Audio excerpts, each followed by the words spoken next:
You're welcome to our third episode of Health is Wealth. I'm by the names Bishop Tonny, and you're welcome. I'm so delighted to host this show.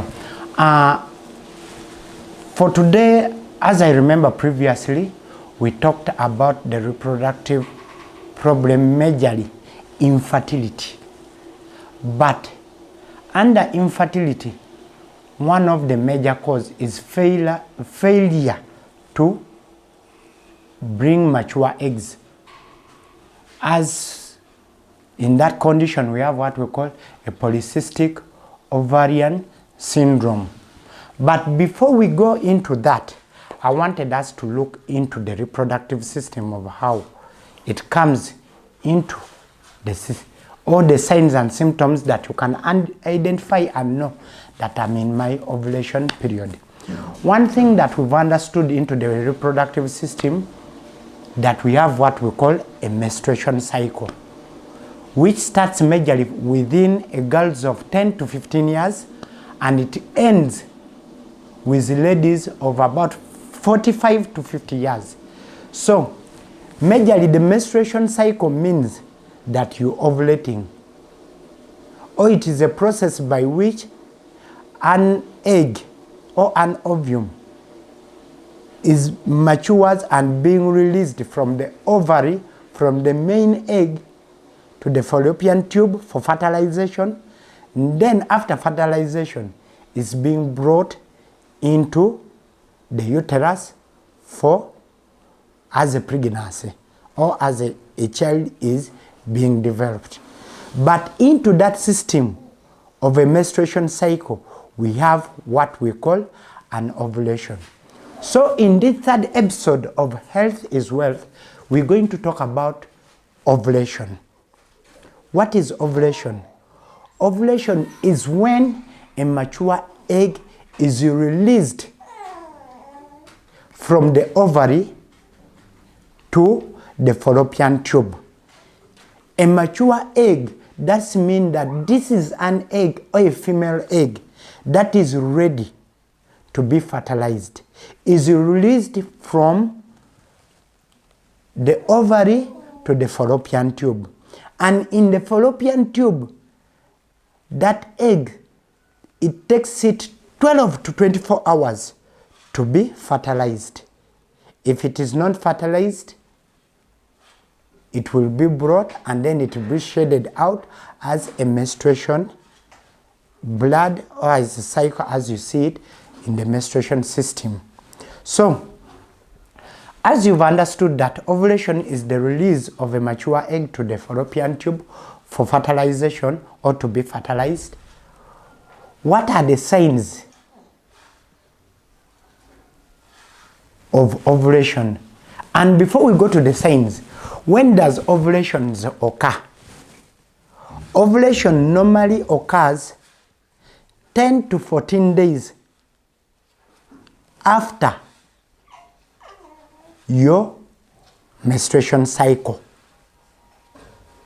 And the menstruation cycle, in most cases, differs in the time or in the duration of the days.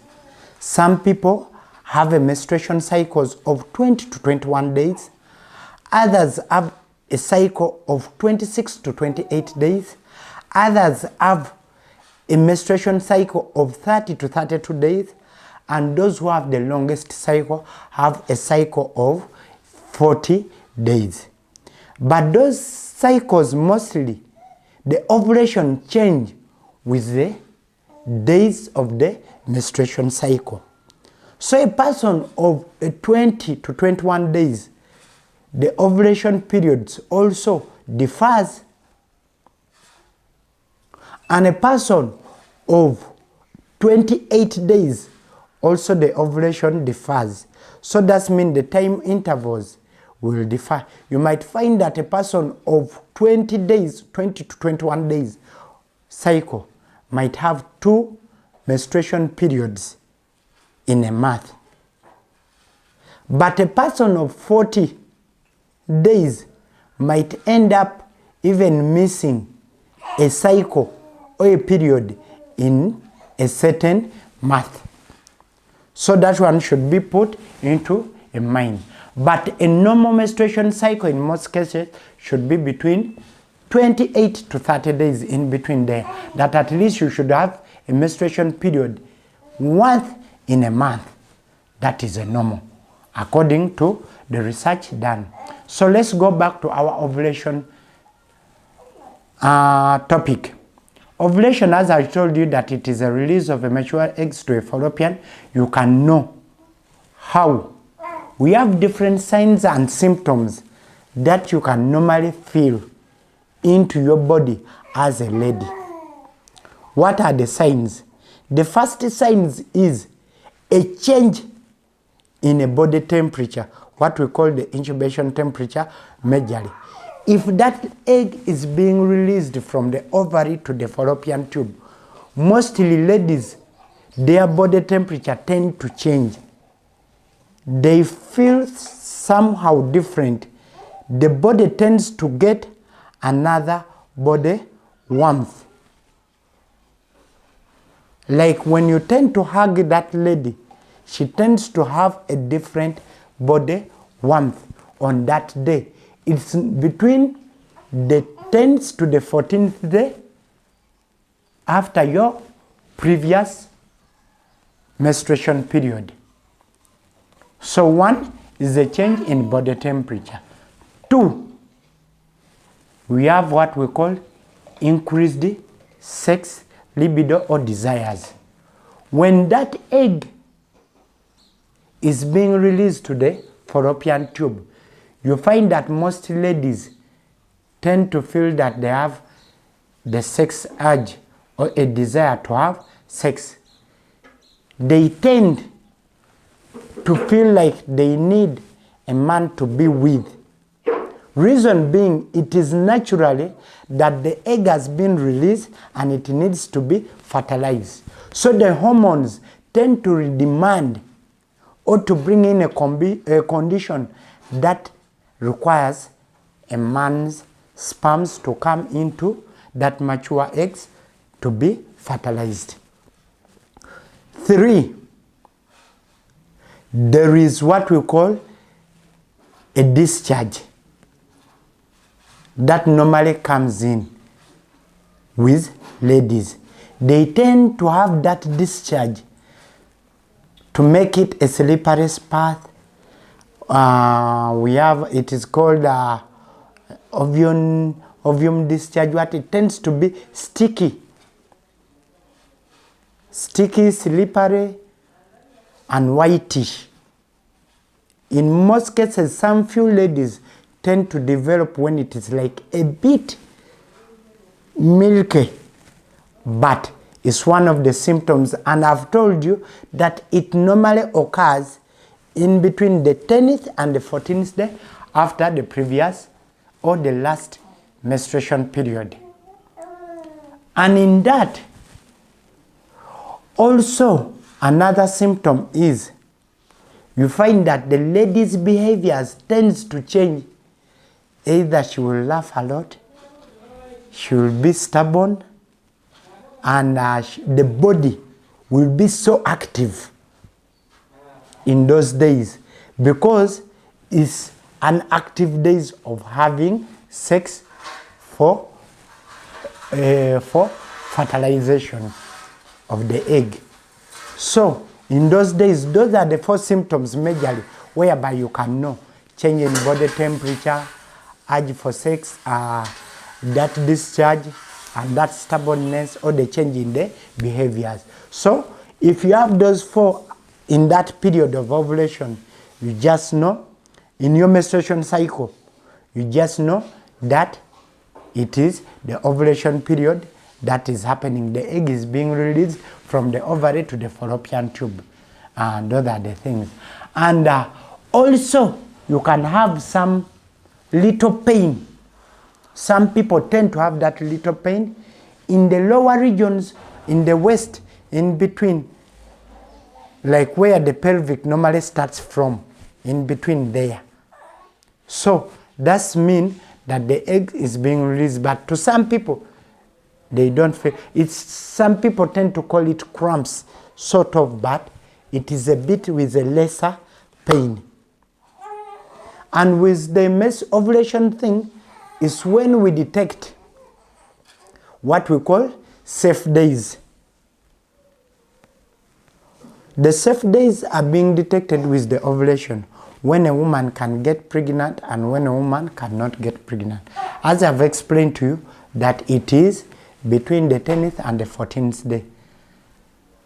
Those are the days when the egg is being released to the fallopian tube, and then it takes 12 to 24 hours for it to be fertilized. And if it is not fertilized within that stipulated period of the body, automatically it will be discharged out, and that's when you will get the periods out.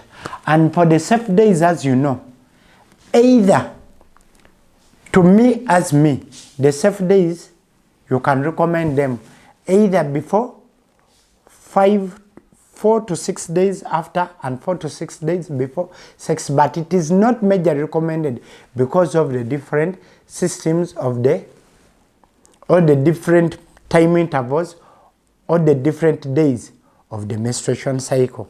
So we just advise you that for those who want to get pregnant, calculate the ovulation days, that is 10 to 14th day after your period, or when you see those symptoms as we've given them, that's when the egg is. And also you can use your test kits, the one of luteinizing hormones. It will help you to know that now, if you use those test kits, they are there in pharmacies to determine that the egg is mature and it has been released on this date. But if you have some other problem, that test kits might not be effective. For example, the polycystic ovarian syndromes, if you have the fibroids, if you have the cysts, the hormones might be there in the urine or in those discharges, which might give you a wrong results, and that makes it for medical personnel to discourage the use of those test kits. But if you know that you don't have any abnormality or any problem, you're free to use it to detect your ovulation period so that you can get pregnant. I think that's the, and majorly we have problems also affecting ovulations. Majorly ovulation, if the fallopian tube is blocked, if you don't have the fallopian tube, or the fallopian tube was operated or removed, automatically you will not have ovulation. The egg will not be sent to the fallopian tube because, one, if the fallopian tube is blocked, that matured egg will not go through. If you don't have a fallopian tube, there is no way how fertilization can take place. So, in your mind, you should know that you have a fallopian tube and the fallopian tube is not blocked, or the fallopian tube is not sick or is not damaged by any medical conditions like cancer, the UTI, those urinary infections, and other systems, or you've ever got any fractures of the pelvic, which may also affect the fallopian tube. So those conditions that affect the fallopian tube might stop you from having ovulation. So you should also look into them to remove those problems that affects the fallopian tubes, hence affecting the ovulations. So thank you. And other things are the hormonal imbalances, which might be caused by other behavior or problems, smoking, age, I mentioned them before. But we should be cautious and also understand ourselves with the reproductive system first and the menstruation cycle. And if you reach your menopause, you will never see ovulation. If you haven't reached the puberty age, whereby the menstruation cycle starts, you are below 6 years, you cannot have ovulation. Unless when it is abnormal. Because the abnormalities is also there. Finding a lady of 60 years, getting pregnant is also an abnormality. But thank you. That's our topic of today. Third episode of Health is Wealth. And you're welcome. Keep tuned and keep watching our topics and episodes of Health is Wealth. Thank you very much.